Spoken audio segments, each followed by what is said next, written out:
사도행전 9장 36절에서 42절까지의 말씀입니다. 우리 함께 봉독하도록 하겠습니다. 요바에 다비다라 하는 여제자가 있으니 그 이름은 번역하면 도르가라. 선행과 구제하는 일이 심히 많더니 그때에 병들어 죽음에 실체를 씻어 다락에 누이니라. 룻다가 요바에서 가까운지라. 제자들이 베드로가 거기 있음을 듣고 두 사람을 보내어 지체 말고 와 달라고 간청하여 베드로가 일어나 그들과 함께 가서 이르매 그들이 데리고 다락방에 올라가니 모든 과부가 베드로 곁에 서서 울며 도르가가 그들과 함께 있을 때에 지은 속옷과 겉옷을 다 내 보이거늘 베드로가 사람을 다 내보내고 무릎을 꿇고 기도하고 돌이켜 시체를 향하여 이르되 다비다야 일어나라 하니 그가 눈을 떠 베드로를 보고 일어나 앉는지라. 베드로가 손을 내밀어 일으키고 성도들과 가부들을 불러들여 그가 살아난 것을 보이니 온 요파 사람이 알고 많은 사람이 주를 믿더라. 아멘. 오늘 저는 사도행전 9장 36절에서 42절까지의 말씀을 근거로요, 예수님이 원하셨던 삶, 우리가 살아가야 하는 삶이라는 제목으로 함께 은혜를 나누고자 합니다. 말씀 제목이 약간 좀 난해하고 좀 긴데요. 한번 따라해 보시겠습니다. 예수님이 원하셨던 삶, 우리가 살아가야 하는 삶. 네, 좋습니다. 이런 제목으로 은혜를 나누기 전에요, 찬양 한 곡을 좀 하고자 합니다. 사실 이 찬양 한 곡이요, 오늘 제가 하고자 하는, 제가 여러분들과 함께 나누고자 하는 모든 설교가 농축된 그러한 메시지가 아닐까 생각되어집니다. 우리 찬양 하도록 하겠습니다.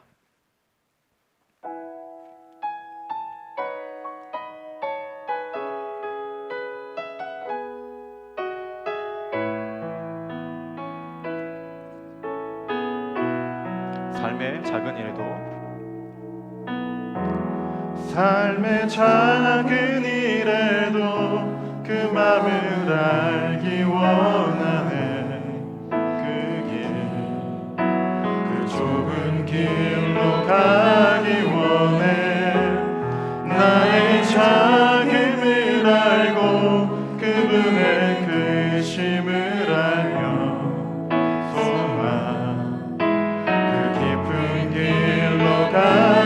다시 한번 고백하겠습니다. 삶의 작은 일에도 삶의 작은 일에도 그 맘을 알기 원하네. 그 좁은 길로 가기 원해. 나의 작음을 알고 그분의 크심을 알며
여러분, 이 길 가길 원하십니까?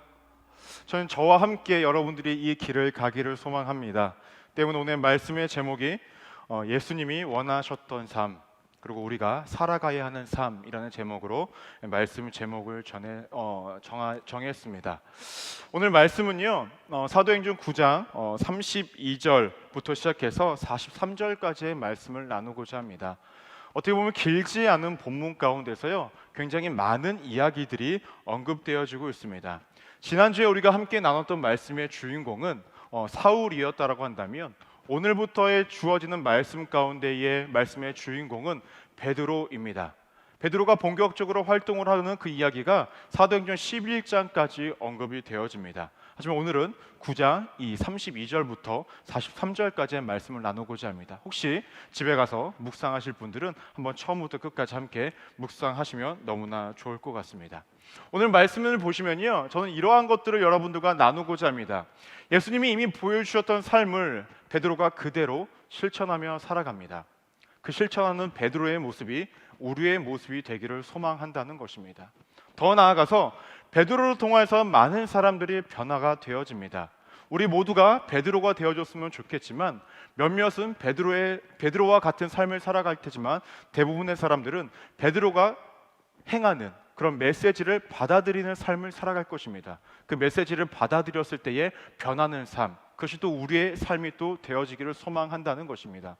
오늘의 말씀을 통하여서 여러분들이 어떠한 위치, 어떠한 사명을 감당하든지 간에 예수님이 보여주셨던 그 삶을 살아내기를 소망하고 이 땅 가운데의 작은 예수가 되기를 주님의 이름으로 간절히 축원합니다. 말씀 보시면요, 사도행전 9장 32절부터 43절까지의 내용에서 세 가지의 이야기가 등장이 돼요. 첫 번째로는 어떠한 이야기냐면, 말씀을 보시면 애니아라는 사람이 등장하는 첫 번째 이야기가 있고요. 두 번째 이야기는 우리가 함께 읽은 본문 다비다라는 여인이 등장하는 사람이 등장하는 본문입니다. 그럼 마지막으로는 시몬 그 무도장이가 등장하는 본문입니다. 그러면 이 말씀을 한 절 한 절 보고자 합니다. 처음 말씀을 보시면요, 예수님께서 베드로를 통하여서 보여주셨던 삶은 참으로 다양한 모습들이 있었어요.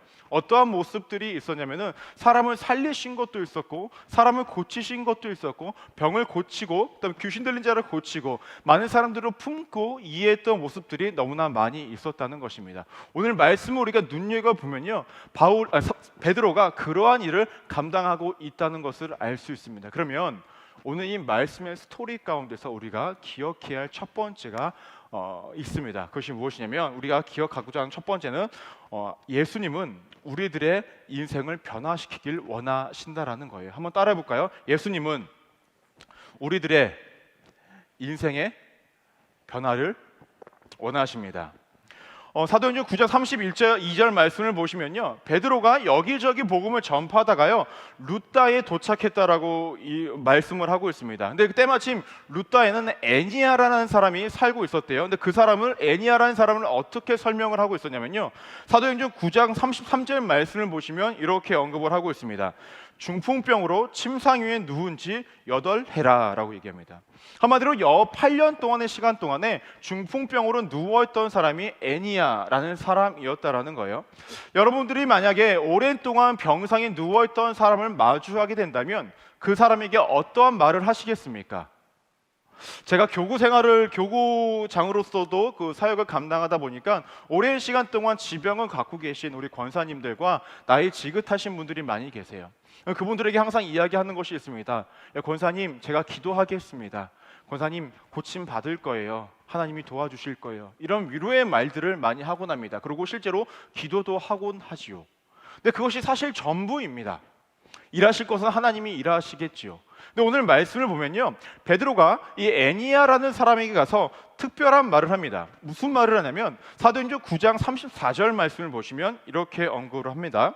베드로가 이르되, 애니아야, 예수 그리스도께서 너를 낫게 하시니 일어나 내 자리를 정돈하라 한데 곧 일어나니 라고 얘기합니다. 단순히 위로의 말을 했던 것이 아니라, 애니아야, 너 병고침 받았어. 그 자리를 털고 일어나라 라고 얘기합니다.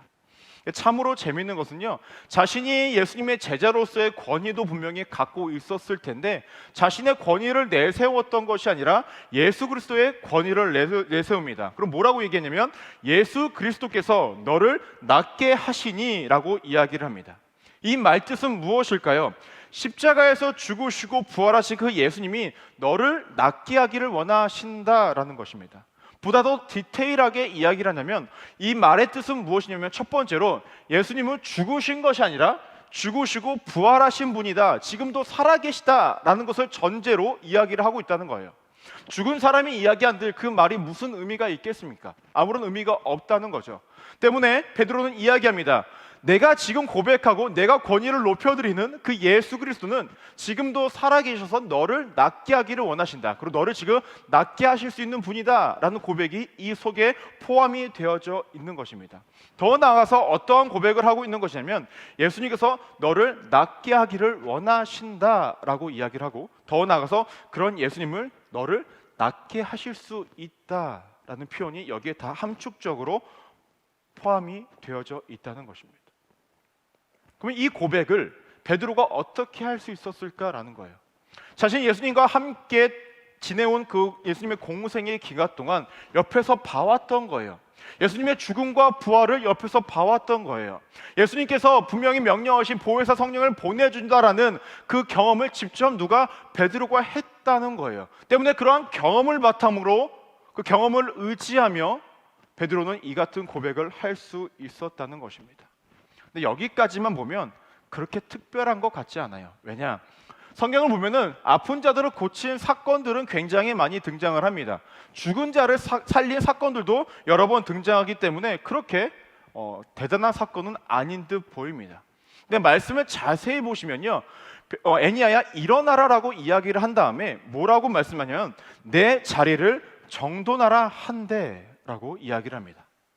너 병 고침 받을 거야 끝이 아니라 내 자리를 정돈하라라고 이야기를 하고 있습니다. 이 말과 비슷한 말이 어디에 등장하냐면요, 요한복음 5장을 보시면은 베데스다 연못 사건이 있습니다. 거기에 38년 동안 그 베데스다 그 연못에 못 들어가서 중한 병을 앓고 있던 사람이 있어요. 그 사람이 예수님을 맞이했을 때에 뭐라고 얘기하냐면 그 물이 동하여졌을 때에 가장 먼저 들어가는 사람이 병을 고침을 받는데 그 누구도 나를 도와주지 않고 내가 가장 먼저 들어가지 못하여서 38년 동안 내가 여기서 병들어 있는 채로 있습니다 라고 이야기를 합니다. 이때 예수님께서 그 38년 동안 병든 자에게 뭐라고 말씀하신지 아십니까? 요한복음 5장 8절 말씀을 보시면 이렇게 언급합니다. 예수께서 이르시되 일어나 내 자리를 들고 걸어가라 하시니 라고 얘기합니다. 좀 전에 우리 사도행전 말씀에도 분명히 내 자리를 털고 일어나라 라고 말씀하신 것과 동일하게 내 자리를 들고 걸어가라 라고 이야기를 하고 있다는 거예요. 이것이 하는 의미가 무엇이냐라는 것입니다.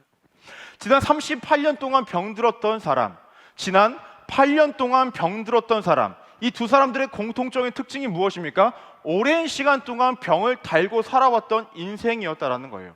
육체적으로 굉장히 힘들었겠죠. 오랫동안 치료를 받지 못해서 굉장히 정신적으로도 어려웠겠죠. 제가 전에도 말씀을 드렸지만 당시에 병이 들었다는 것은 사람들이 어떻게 인식을 했냐면 그 사람이 죄를 지었기 때문에 그 죄가 여전히 남아있기 때문에 하나님 앞에 용서받지 못할 큰 죄를 지었기 때문에 그 사람은 지금까지도 병을 달고 있는 것이다 라고 사람들이 생각을 했다라는 거예요. 그렇다고 한다면 많은 사람들은 그 38년 병든 자, 8년간 병든 이 사람들을 향해서 많은 손가락질과 괄시와 무시와 비판을 일삼았을 거라는 거예요. 오랫동안 지병을 갖고 있던 사람들은 육체적으로 아픔과 동시에 정신적으로 힘들었고 영적으로도 힘들었던 그 모든 그런 삶을 살았던 사람들이 오랜 시간 동안 지병을 갖고 있던 사람들이었다는 거예요. 그런 예수님께서 38년 동안 병든 자에게 뭐라고 말씀하십니까? 내 자리를 정돈하고 일어나라 라고 말씀하십니다. 그 모습을 곁에서 봐왔던 베드로도 이 애니야에게 뭐라고 얘기합니까? 내 자리에서 정돈해서 일어나라 라고 얘기합니다.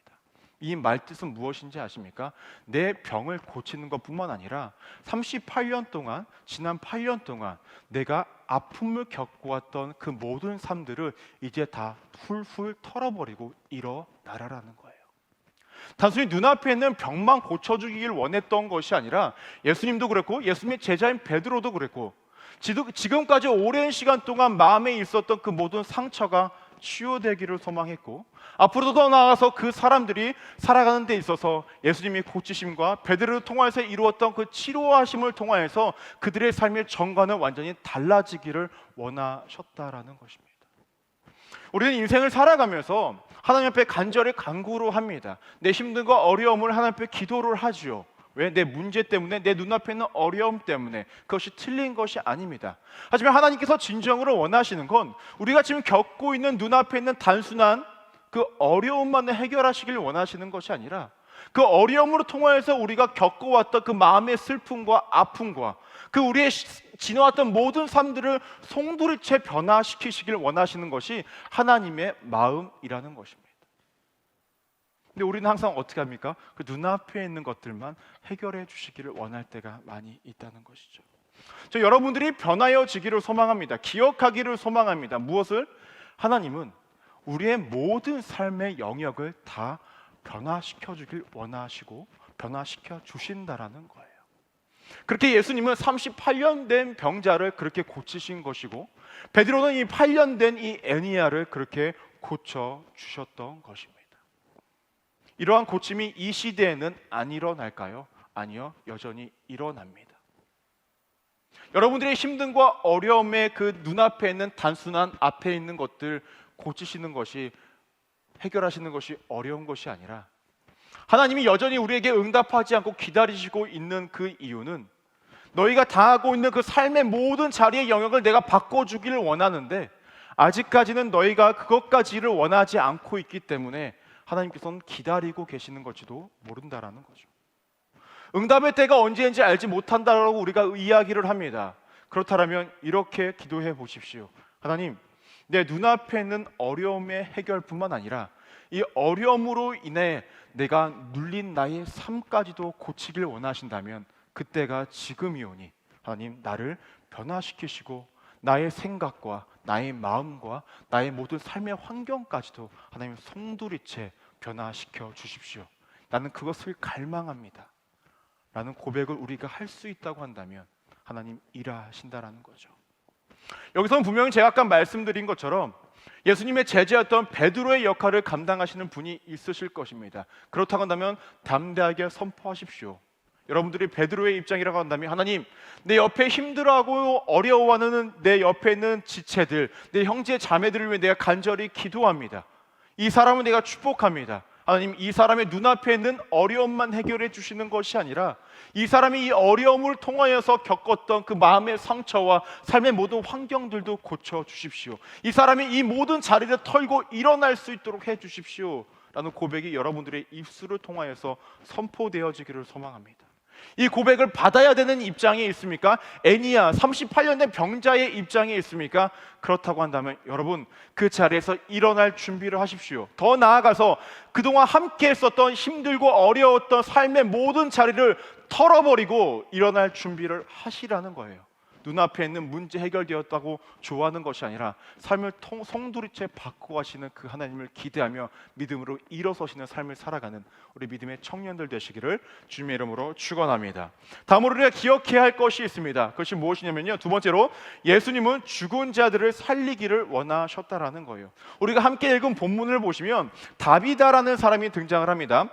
말씀 36절을 보시면 이렇게 언급하고 있습니다. 요바에 다비다라 하는 여 제자가 있으니 그 이름을 번역하면 도르가라, 선행과 구제하는 일이 심히 많더니 라고 이야기를 합니다. 그래서 여 제자라고 하면은 예수님의 제자 중에 여자 제자가 있었냐? 그건 아닙니다. 예수님을 따랐던 사람들 중에서 예수님의 말씀대로 살고자 발버둥 치고 노력했던 사람들은 다 제자라고 이야기를 했습니다. 그래서 그 중에서 여자가 있었는데 누구냐? 다비다라는 여인이었다라는 거예요. 근데 이 사람은 많은 사람들에게 선행과 구제를 열심히 했다고 합니다. 근데 문제는 이 여인이 죽었다라고 성경에서 이야기를 합니다. 이 여인의 죽음 때문에 그녀에게 도움을 받았던 사람들이 어디로 가냐면은 루다로 갑니다. 왜냐? 거기에 베드로가 있다라는 소식을 듣고 루다로 따라가기를 시작을 합니다. 그래서 베드로를 만나고 베드로를 데리고 옵니다. 왜 이 같은 일을 했을까요? 구약 성경을 보시면 많은 사람들이, 선지자들이 죽은 자들을 살렸던 사건들이 있었어요. 그 이야기를 누가 알고 있었을까요? 당시의 사람들도 귀로 듣고 알고 있었을 거라는 거예요. 그러니까 많은 이적과 기적을 나타내는 베드로를 보니까 혹시나 이 다비다를 살릴 수 있지 않을까 하는 마음과, 만약에 살리지 못한다고 한다면 자신들의 장례를 집내해 주기를 원하는 마음으로 갔다라는 거예요. 사실 거리가 좁은 거리는 아닙니다. 요바에서 루따까지의 거리는 약 16km에서 18km 정도 된대요. 당시에는 걸어가야 되잖아요. 왕복 40km를 걸어가야 돼요. 여러분들 가시겠습니까? 굳이 그렇게까지 해야 되나라는 생각이 들지 않나요? 남성분들, 군대 얘기해서 죄송해요. 40km 행군 재밌어요? 놈놈 하신 분 자매 아니에요? 쉽지 않아요. 근데 나를 위한 것도 아니고 타인을 위한, 이미 죽은 사람을 위해서 그렇게 한다는 것은 더 쉽지 않은 거죠. 그러나 그동안 자신들이 받은 선행과 구제 때문에라도 그 사람들이 베드로를 데리고 옵니다. 근데 참으로 재미있는 것은 베드로는 안면도 없던 그 사람들의 부탁에 달려갑니다. 참 재밌죠. 그리고 가서 마주합니다. 그리고 뭐라고 이야기하냐면 결국에 이 다비다를 살리는 일을 직접 하게 되어집니다. 근데 여기서 진짜 재미있는 사건이 무엇인지 아십니까? 이 다비드라는 여인이요, 당시에 누구를 도와줬냐면 과부들을 도와줬대요. 근데 지금도 혼자 사는 여인들은 굉장히 힘들고 어렵게 살아가는 사람들이 많이 있지만은 당시의 과부들은요, 당시의 사회 구조에서 최하예요. 당시에 남녀 차별이 심했기 때문에 여성은 인원수에도 포함되지 않아요. 근데 남편도 없는 여인인데 과부다. 정말로 최하의 하층민에 속하는 사람이었다라는 거예요. 근데 그 사람들에게 어떠한 것들을 도와주냐면 겉옷과 속옷을 줬다라고 만들어줬다라고 성경에서 이야기합니다. 제가 우리 셀 리더분들과 교구 간사님들에게 그 약간 프린트를 드린 것들이 있었어요. 거기서 보면 제가 뭐라고 적어놨냐면 당시에 속옷과 겉옷은요 재산에 들어가요. 왜냐하면 겉옷 같은 경우는 금액이 비쌀 뿐더러 사람들이 이것을 내다 팔 정도로 큰 금액이었다라고 합니다. 근데 이것을 직접 헌 옷을 줬던 것이 아니라 새 옷을 지어서 그 사람들에게 나누었던 사람이 누구였냐? 이 다비다라는 여인이었다는 거예요. 때문에 이 과부들과 주변의 사람들은 이 선행이 너무나 감사해서 베드로로 데려왔다라는 것이고, 그리고 베드로는 실제로 이 다비다를 살린 사건이 여기서 나타났다는 거예요. 근데 여기서 재미있는 일이 있습니다. 사도행전 9장 42절 말씀을 보시면 이러한 말씀이 언급되어져요.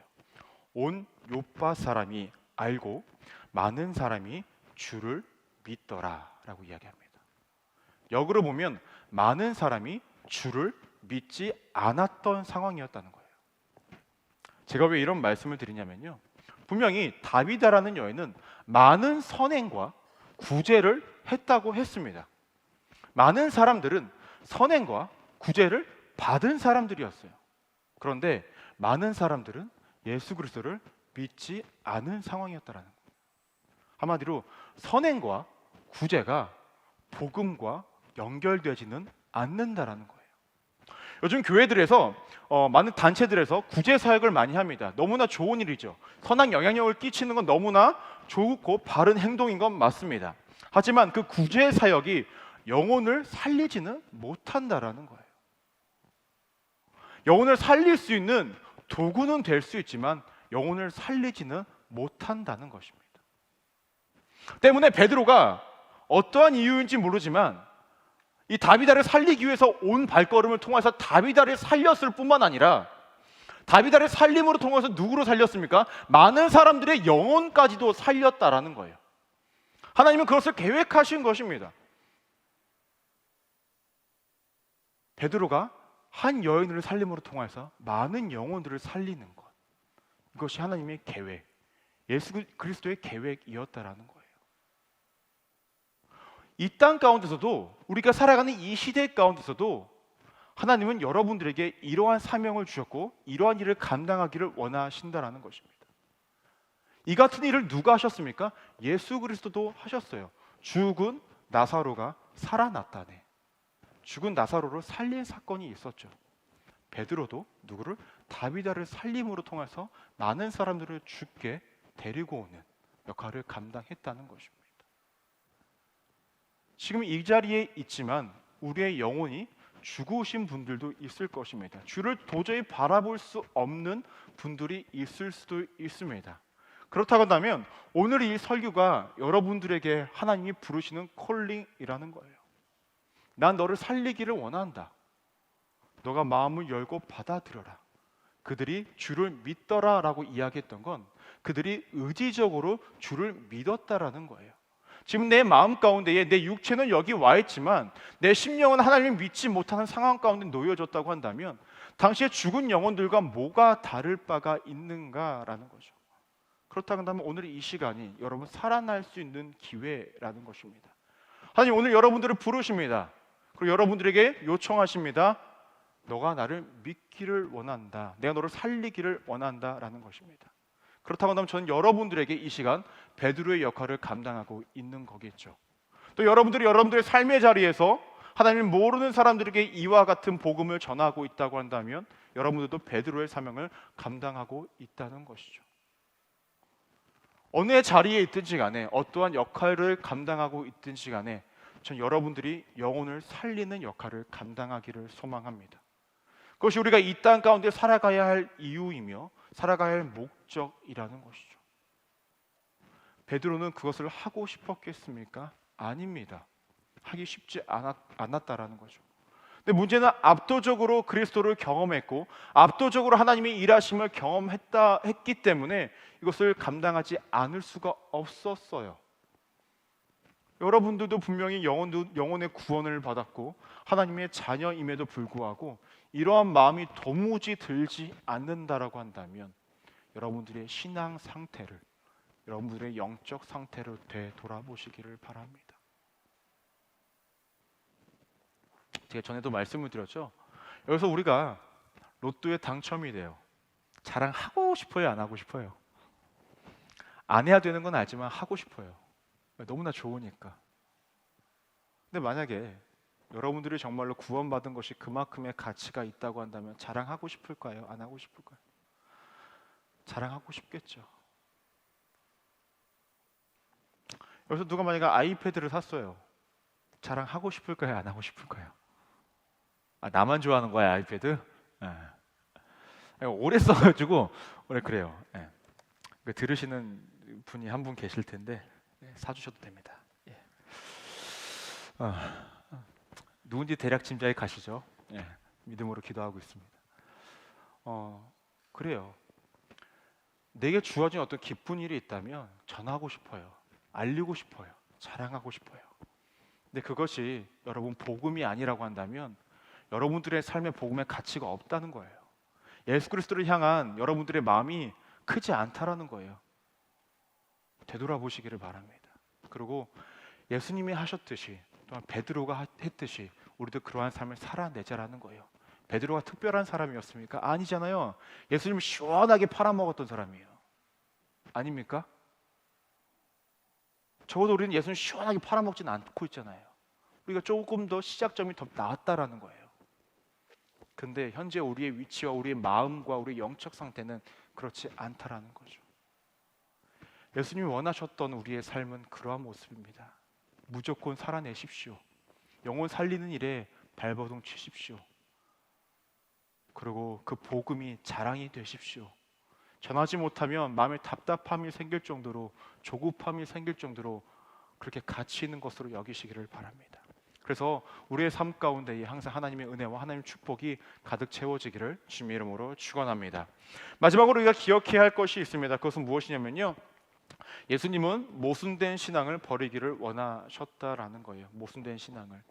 베드로가 다비다를 살린 다음에요, 어떠한 일이 발생됐을까요? 굉장히 유명세를 탔을 거예요.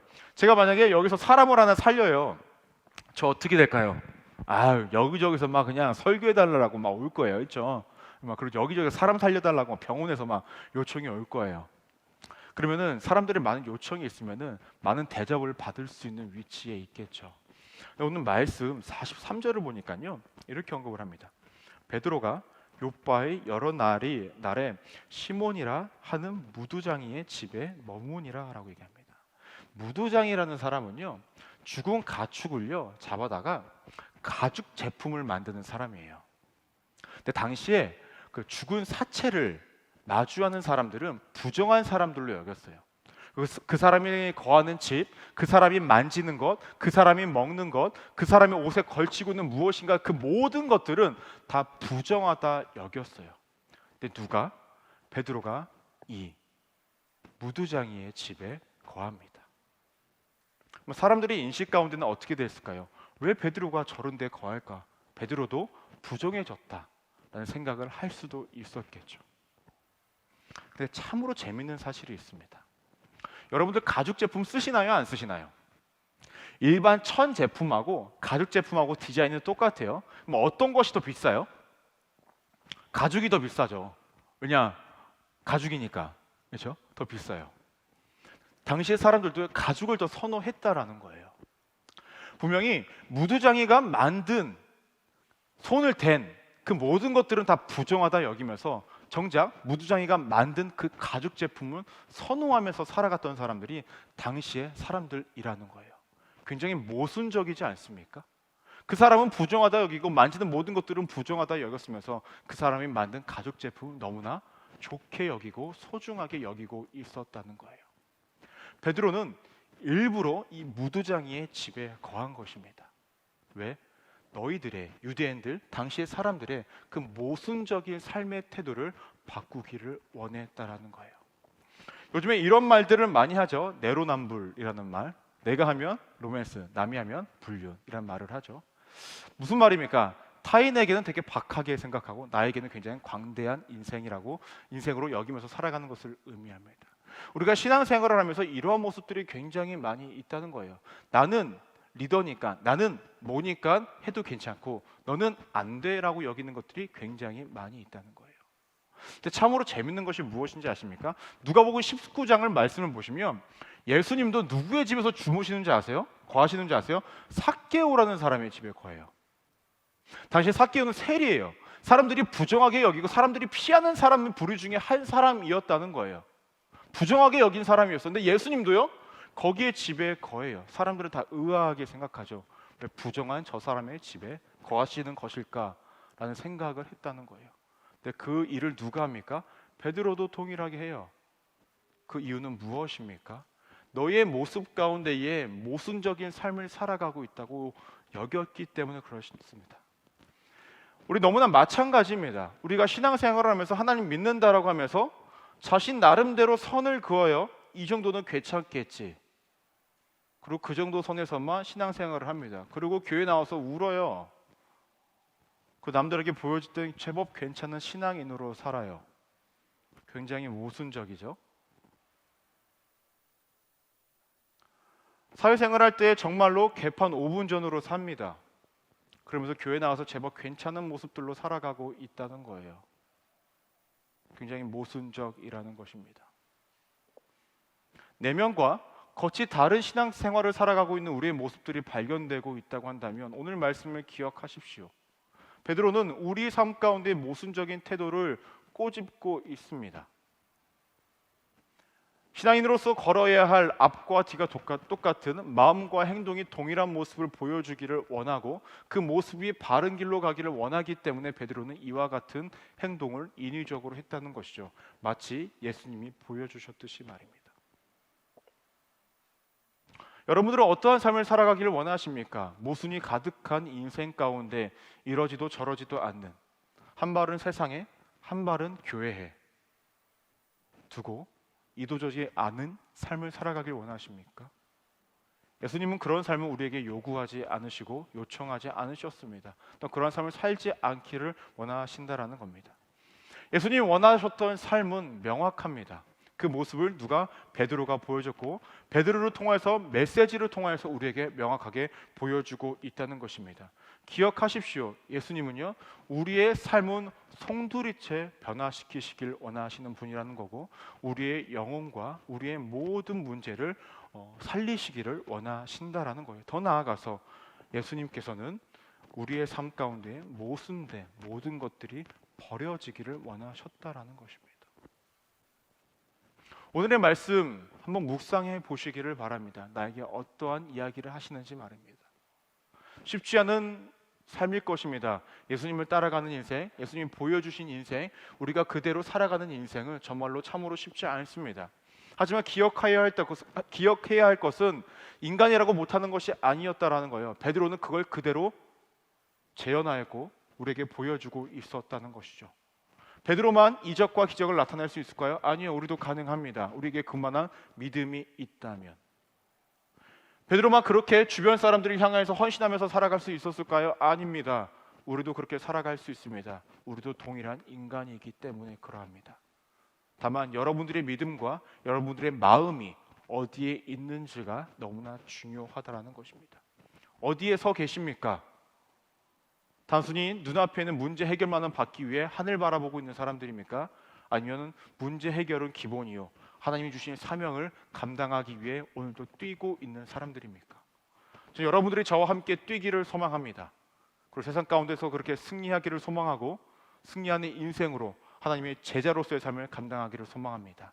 그래서 예수님이 원하셨던 삶, 그 삶을 살아내는 우리 믿음의 클레마시 되시기를 주님의 이름으로 축원합니다. 기도하시겠습니다. 하나님, 우리는 할 수 없습니다. 진짜 우리의 능으로 힘으로는 할 수 없습니다. 베드로도 자신의 힘으로 한 것이 아니라 하나님의 도우심을 힘입어 그 모든 것들을 감당했으니 우리에게도 함께하여 주옵소서. 압도적인 하나님의 모습을 우리에게 보이소서. 압도적인 그리스도의 사랑을 우리에게 나타내소서. 압도적인 성령의 임재하심을 내 마음 가운데, 이 공간 가운데에 보여주옵소서. 내가 그 길을 가겠나이다. 예수님이 가신 그 길 우리가 따라가게 하시고, 예수님 바라보신 그것 우리가 바라보게 하여 주시며, 예수님이 품으신 그 마음 우리가 품게 하여 주시고, 매일의 인생이 그렇게 주의 삶을 닮아가는 삶, 주의 삶을 실현하는 삶, 주의 삶을 전하는 인생으로 살아가게 하여 주옵소서. 힘들고 어려울지라도 해내게 하여 주시고, 그것을 해냈을 때에 주께서 잘하였다, 충성되다, 애썼다, 고마웠다 라는 고백을 받는 우리가 될 수 있도록 함께하여 주옵소서. 그렇게 인도하시고 역사하실 하나님께 감사드리며 살아계신 예수 그리스도 이름으로 간절히 기도드립니다.